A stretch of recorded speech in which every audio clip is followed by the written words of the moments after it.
Keinginan seringkali menjadi akar permasalahan seorang manusia. Pada satu sisi, keinginan adalah hal positif yang bisa memberikan arti hidup, memberikan energi untuk melakukan hal-hal baik. Namun pada sisi lain, keinginan bisa menjadi penghisap energi yang menjebak pemiliknya dalam hedonic treadmill yang tidak bisa berhenti.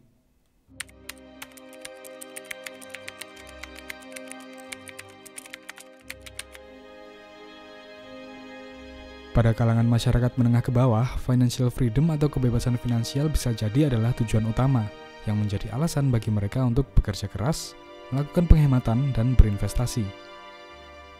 Kebebasan finansial berarti seseorang tidak perlu lagi bekerja untuk memenuhi kebutuhan hidupnya sehari-hari.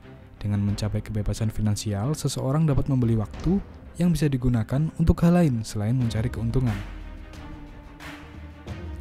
Namun dalam praktiknya, mencapai kebebasan finansial bukanlah hal yang mudah. Bagi kebanyakan orang, proses ini memerlukan dedikasi selama bertahun-tahun. Sayangnya, konsep ini tidak begitu dipahami karena terlihat banyak sekali orang menginginkan kebebasan finansial dengan menempuh jalan pintas, yang sejauh ini semuanya terbukti berbahaya. Saya memiliki beberapa pertanyaan untuk orang yang terburu-buru menjadi kaya ini. Salah satunya adalah, apa kualifikasi yang dia miliki sehingga dia layak untuk mendapatkan kekayaan itu? Menjadi kaya tidaklah mudah, begitu juga dengan mengelola dan mempertahankan kekayaan. Dengan usaha yang minim, kita bisa menemukan banyak sekali contoh orang-orang yang kaya karena lotre dan beberapa tahun kemudian mereka kembali ke kondisi awal atau bahkan lebih buruk.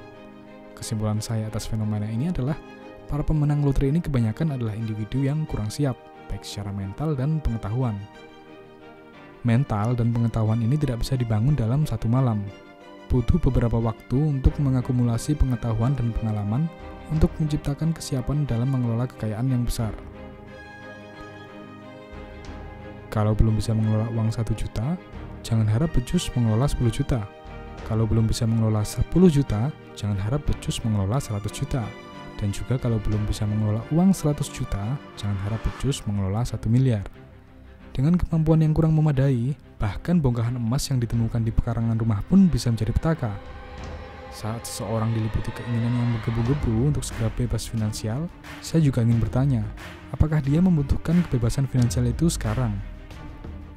Yang kurang dipahami bagi kebanyakan orang, termasuk saya, adalah bagaimana membedakan kebutuhan dan keinginan. Meraih kebebasan finansial pada usia yang relatif muda saya nilai sebagai keinginan, bukan kebutuhan.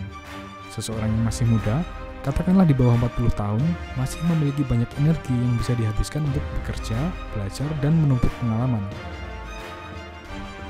Kebebasan finansial yang didapat saat masih muda bisa menjadi masalah kalau menyebabkan individu menjadi tidak mau bekerja, berpikir, atau berkontribusi kepada sekitarnya.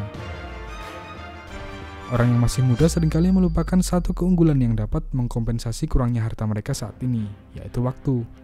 Dengan time frame yang cukup, seseorang tidak harus bekerja mati-matian untuk mencapai kebebasan finansial, asalkan jumlah uang yang harus dicapai sesuai dengan standar pribadi yang jelas. Lalu disiplin menyisihkan penghasilan, menempatkan uang pada investasi yang memberikan return memadai. Ya, sesimpel itu. Pada video lain, saya akan membuat ilustrasi perhitungannya dengan angka-angka yang masuk akal. Setelah kita tahu bahwa sebenarnya menjadi kaya itu tidak perlu terburu-buru, saya harap kita dapat lebih menghargai proses. Menganggap proses pembelajaran sebagai sesuatu yang bisa dinikmati, karena dengan begini, apa yang kita pelajari saat ini dapat terpatri dan bermanfaat sampai tua nanti. Belajar untuk melakukan sesuatu yang sesuai dengan kemampuan. Never bite off more than you can chew. Sembari terus meningkatkan kapasitas diri. Karena proses ini membutuhkan waktu yang sangat lama, penting bagi kita untuk tetap merasa nyaman menjalaninya. Jadi sebisa mungkin menciptakan lingkungan yang bisa mendukung keberlangsungan rencana dalam jangka panjang. Caranya seperti tidak menetapkan target yang terlalu tinggi. Agak longgar bukan masalah, karena yang penting dalam jangka panjang rencana tetap berjalan daripada muluk-muluk di awal tapi hanya bertahan 1-2 tahun dan akhirnya menyerah. Mencapai kebebasan finansial merupakan perjalanan panjang yang sangat layak untuk diperjuangkan. Perlu dedikasi dan tindakan nyata yang dilakukan bertahun-tahun untuk memiliki status bebas finansial. Oleh karena itu, kurangi waktu untuk berandai-andai dan alokasikan waktu untuk benar-benar menggapai.